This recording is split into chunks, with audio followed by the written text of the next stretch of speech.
আচ্ছা বলো তো, কার কার আমার মতোই রাতের বেলায় রুটি খেতে বেশি পছন্দ হয়, বিশেষ করে শীতের দিনে। আর সেটা যদি হয় এরকম সুন্দর ডিম তড়কার সাথে, তাহলে তো ব্যাপারটা একদম জমে যায়, তাই না? আর ঠিক সেই কারণেই আমি ভেবে নিয়েছি আজ আমি তড়কা দিয়ে রাতে রুটি খাবো। আর সেই ভাবনা মতোই আজকে আমি তড়কা বানানোর প্রস্তুতি শুরু করে দিয়েছি। প্রথমে তড়কা ডালটা ভিজিয়ে সুন্দর করে ধুয়ে তারপর আমি প্রেশার কুকারে দিচ্ছি সেদ্ধ করে নেওয়ার জন্য। সাথে আমি গোটা কয়েকটা কাঁচা লঙ্কা আর গোটা কয়েকটা রসুন, সাথে স্বাদ মতো লবণ আর হলুদ দিয়ে সিটি দিয়ে নিয়েছি। আর এক সাইডে যেহেতু আমি ডিম তড়কা বানাবো, তাই একটু লবণ দিয়ে ডিমটাকে ভালো করে ফেটিয়ে নিচ্ছি, যাতে আমি সুন্দর করে এই ডিমের ভুর্জিটা বানিয়ে নিতে পারি। কড়াইটা গরম করে তাতে অল্প একটু সর্ষের তেল দিয়ে সেটা গরম করতে দিয়েছি।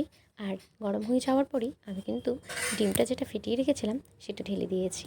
এবার এটাকে সুন্দর করে ভেজে নেব, একদম ছোট ছোট করে ভেজে নেব, কারণ এটা তরকার সাথে মিক্সড করে দিলে খেতেও ভালো লাগে আর দেখতেও ভালো লাগে। আমার কিন্তু প্রায় ভাজাটা হয়েই এসেছে। এবার এটা নামিয়ে নিয়েছি। আবারও কড়াইয়ে অল্প একটু সর্ষের তেল দিয়ে সেটা গরম করতে দিয়েছি, রান্নাটা করতে হবে তো। প্রথমেই আমি দুটো তেজপাতা আর অল্প একটু গোটা সাদা জিরে ফোড়নে দিয়েছি। এটা একটু ভাজা ভাজা হয়ে যাওয়ার পর প্রথমে রসুন কুচিগুলো দিয়ে নিয়েছি। রসুন কুচিটা একটু ভাজা ভাজা হলে এর মধ্যে দিয়ে দেবো কিছু আদা কুচি। এগুলো আমি সব আগে রেডি করে রেখেছিলাম। এগুলো একটু ভালো করে ভাজা হয়ে যাক, তারপরেই এর মধ্যে আমি অ্যাড করে দিচ্ছি পেঁয়াজ কুচিটা।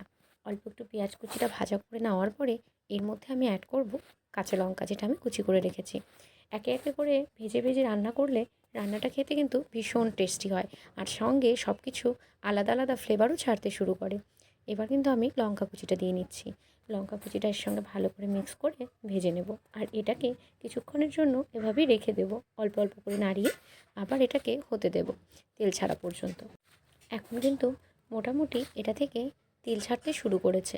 এই মুহূর্তে আমি একটু জল অ্যাড করে দিচ্ছি, তার কারণ এই যে মশলাগুলো আমি দিয়েছিলাম এগুলো কিন্তু সবই কাঁচা মশলা ছিল, একটাও গুঁড়ো মশলা ছিল না। এবার যেহেতু আমি গুঁড়ো মশলা অ্যাড করব, তাই একটু জল দিয়ে দিয়েছি যাতে পুড়ে না যায়। প্রথমে একটু হলুদ গুঁড়ো, তারপরে জিরে গুঁড়ো, একটু ধনে গুঁড়ো, আর এই প্যাকেটের সঙ্গেই, মানে এই যে ডাল তরকাটা আমি এনেছি এটা একটা প্যাকেটে ছিল, এই প্যাকেটের সঙ্গেই একটা আমাকে তড়কা মশলা সানরাইজের ওখানে দিয়ে দিয়েছিল, তাই আমি ওই তড়কা মশলা থেকেও অল্প একটু অ্যাড করে দিচ্ছি। এবার আমি এগুলো সব সুন্দর করে নাড়িয়ে নেব, যাতে এই মশলাগুলো আগের মশলার সঙ্গে সুন্দর করে কষে যায়। আর একটুখানি কাসুরি মেথি আমি হাতে ঘষে রেখে দিয়েছিলাম, এবার কিন্তু আমি সেটাও অ্যাড করে দিলাম। আর এবার আমি ভালো করে এগুলো নাড়িয়ে নিচ্ছি, যাতে সমস্ত মশলা একে অপরের সঙ্গে মিশে গিয়ে সুন্দরভাবে কষে যায়। আর ঠিক একদম তেল ছাড়া পর্যন্ত এই মশলাটা আমি কষাতে থাকবো। প্রায় কিন্তু তেল ছেড়ে দিয়েছে মশলা থেকে, দেখতেই পাচ্ছ। আমি একদম কড়াইয়ের সামনে নিয়ে তোমাদের দেখাচ্ছি যে দেখো, কড়াই থেকে কিন্তু একদম সুন্দর মশলাটা কষে গিয়ে তেল ছেড়ে দিয়েছে। আমি কিন্তু কোনো এক্সট্রা তেল অ্যাড করিনি, প্রথমেই যা দিয়েছিলাম। এবার যেহেতু মশলাটা কষে গেছে, তাই যে সেদ্ধ করে রাখা ডালটা ছিল সেটাও এই মশলার সঙ্গে দিয়ে সুন্দর করে নাড়িয়ে নিচ্ছি, যাতে ডালটাও মশলার সঙ্গে সুন্দর করে কষে যায়। আর এবার একটু ফুটতে দিয়েছি। এটার মধ্যে এক্সট্রা জল আমি অ্যাড করিনি, প্রথমেই একটু ডালের সঙ্গে জল ছিল সেটাই কিন্তু আমি এখানে দিয়েছিলাম। ফুটতে ফুটতে অনেকটাই কিন্তু জলটা শুকিয়ে গেছে।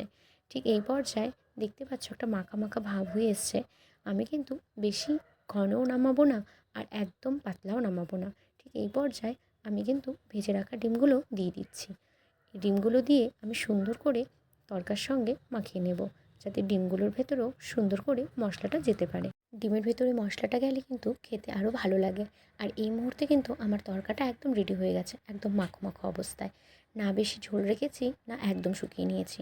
ঠিক এই পর্যায়ে কিন্তু আমি এটা নামিয়ে নিয়েছি। আর দেখো, এটা পরিবেশনের জন্য একটা পেঁয়াজ, দুটো লঙ্কা আর একটু ধনিয়া পাতা দিয়ে ডেকোরেশন করেছি। এবার আমি এটা আর অপেক্ষা করতে পারছি না, আমার এখন এটা খাওয়ার জন্য মন ছটফট করছে। ধোয়া ওঠা তড়কা আর গরম গরম রুটি। চলো আমি খাই, আর টাটা। তোমাদের সঙ্গে নেক্সট কোনো ভিডিওতে দেখা হবে। আর হ্যাঁ, ভীষণ টেস্টি হয়েছে।